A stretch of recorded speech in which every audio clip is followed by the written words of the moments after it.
Data science का importance आज के ज़माने में बहुत ही ज़्यादा बढ़ गया है। अभी डेटा साइंस बस एक वैल्यू ऐड नहीं है, लेकिन एक बहुत ही इम्पोर्टेंट स्किल सेट है। आप कोई भी डोमेन में काम कर रहे हो, डेटा हर जगह होता है और इस डेटा से एनालिटिक्स फाइंड आउट करना बहुत ही इम्पोर्टेंट। दोस्तों, हमारे चैनल को ज़रूर सब्सक्राइब करिएगा और बेल आइकन को दबाइए ताकि जब भी हम नए वीडियोस डालें आपको नोटिफिकेशन मिल जाए। पहले स्टार्ट करते हैं डेटा क्या होता है ये समझते हुए। तो आप लोग मुझे ये बताइए, जब आप ये टर्म डेटा सुनते हो आपके दिमाग में क्या आता है?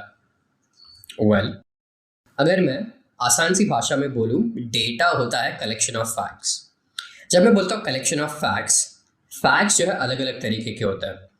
तो हम जब भी नंबर्स के साथ काम करते हैं, जैसे 23, 8000, 9172, कोई भी रैंडम नंबर हो, ये सब क्या है? ये सब रैंडम फैक्ट्स है।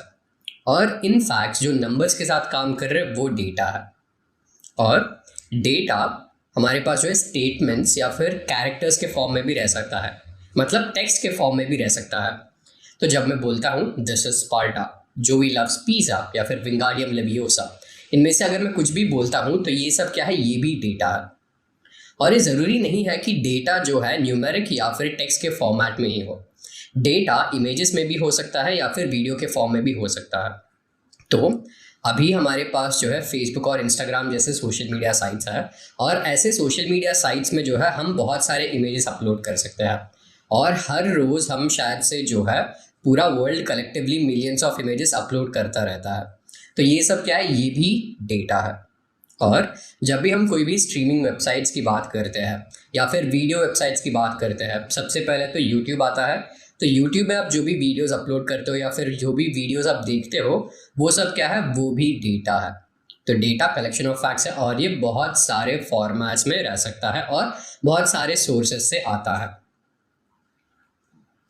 अभी हम एक्चुअली समझते हैं डेटा जो है कुछ 20-30 साल पहले कैसा था और डेटा आज के ज़माने में कैसा है। तो कुछ 20-30 साल पहले जो है डेटा बहुत ज़्यादा छोटा था और डेटा स्ट्रक्चर्ड फॉर्मेट में था। जब मैं बोलता हूँ डेटा बहुत छोटा था, इसका मतलब ये है कि डेटा जो है किलोबाइट्स के फॉर्म में है। तो बहुत ही कम डेटा प्रेजेंट था हमारे पास। तो अर्ली 90s में या फिर लेट 80s में जो है आपके पास एक स्टोरेज डिवाइस था जिसका नाम है फ्लॉपी डिस्क। तो जहाँ तक मुझे याद है, फ्लॉपी डिस्क का मैक्सिमम स्टोरेज स्पेस जो है 512 किलोबाइट्स होता था। तो अभी तो हमारे फ़ोन में ही जो है स्टोरेज स्पेस कुछ 10 GB या फिर उससे ज़्यादा हो जाता है। एक छोटा सा आईपॉड जो है उसमें आपको जो है कुछ 12 GB या फिर बड़े आईपॉड्स में आपका ऑलमोस्ट कुछ 320 GB तक का स्पेस रहता है।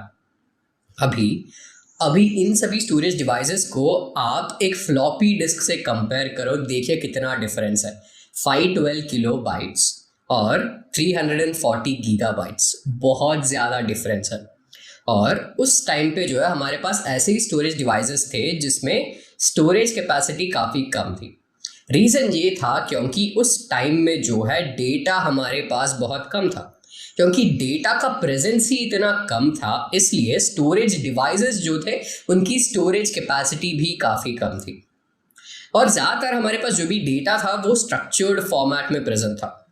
तो ये स्ट्रक्चर्ड डेटा क्या है भाई? स्ट्रक्चर्ड डेटा मतलब आपका जब भी डेटा रोज और कॉलम्स के फॉर्मेट में हो उसको हम स्ट्रक्चर्ड डेटा बोलते हैं। तो आप कोई भी एक्सेल शीट ले लीजिए या फिर कोई भी जो है रोज या कॉलम्स के फॉर्मेट में हो, कोई भी टेबल फॉर्मेट में हो, उसको हम स्ट्रक्चर्ड डेटा बोलेंगे। और कुछ 20-30 साल पहले जो है हमारा डेटा काफ़ी स्ट्रक्चर्ड था, क्योंकि तब जो है सोशल मीडिया बूम नहीं था और हमारे पास से इमेजेस, वीडियोस और इन तरह के जो है अलग अलग डेटा फॉर्मेट्स प्रेजेंट नहीं था। तो 20-30 साल के पहले जो है ये हम डेटा की बात कर रहे हैं। अभी हम लोग प्रेजेंट जनरेशन में डेटा की बात करते हैं।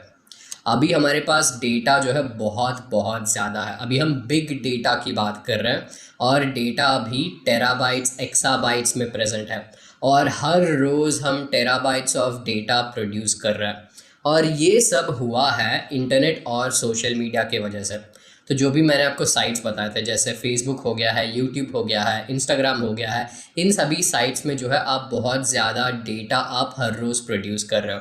और बस यही नहीं, आज के ज़माने में जो भी ऑर्गेनाइजेशंस है, हर एक ऑर्गेनाइजेशन भी बहुत ही ज़्यादा डेटा प्रोड्यूस कर रहा है।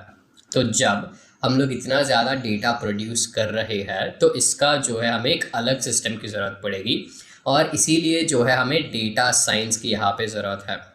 और यहाँ पे ये हम जो भी डेटा प्रोड्यूस कर रहे हैं ये अनस्ट्रक्चर्ड है। अनस्ट्रक्चर्ड का मतलब क्या हुआ भाई, आपका डेटा जो है बस रोज और कॉलम्स के फॉर्मेट में नहीं रहेगा, आपका डेटा जो है बहुत सारे फॉर्मेट जैसे इमेजेस हो गए, वीडियोस हो गए, XML फाइल्स हो गए, PDF फाइल्स हो गए, इन सभी अलग अलग फॉर्मेट्स में भी प्रेजेंट रहेगा।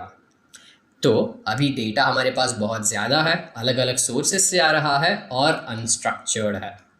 तो अभी हमें इस ह्यूज डेटा या फिर बिग डेटा का इस्तेमाल करना है, तो हमें कुछ टेक्निक्स की ज़रूरत पड़ेगी। उन टेक्निक्स को हम डेटा साइंस बोलते हैं।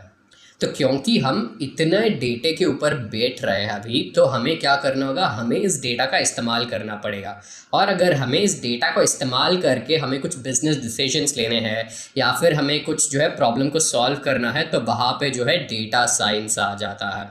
तो ये इम्पोर्टेंस है डेटा साइंस का। तो मैंने आपको ये सब जो लंबा जो है कहानी बताया है, इसका रीज़न ये है कि आप डेटा का इम्पोर्टेंस समझें।